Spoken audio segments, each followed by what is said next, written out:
Dans la ville de Pointe-Noire, les ronds-points principaux sont construits sous la forme de jardins publics. En guise d'illustration, à la hauteur de la grande gare ferroviaire, on peut contempler ce joyau, cet édifice construit à l'occasion du centenaire de la ville.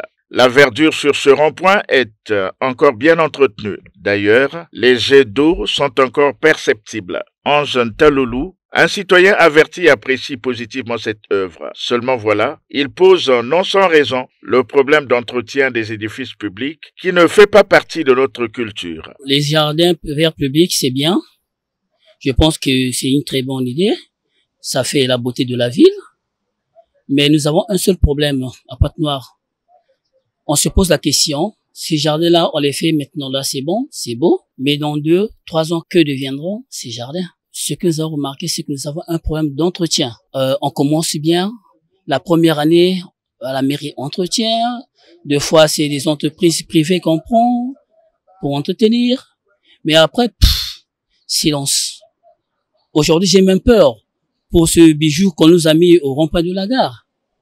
Quand vous voyez ce bijou-là, c'est par rapport au 100 ans de la ville de Pointe-Noire qu'on a mis ce bijou-là. Mais quand vous regardez la gare qui est à côté, vous voyez juste l'état de la gare, détruit juste la beauté déjà du rond-point. Donc, pour que ce rond-point soit vraiment très joli, tout ce qui est aux alentours de ce rond-point doit être beau aussi, doit être décoré. Mais si on continue dans ces habitudes-là, de ne pas entretenir les bijoux que nous avons, tout ce que nous avons de beau, on va tout perdre. Et on n'aura plus de tourisme dans ce pays.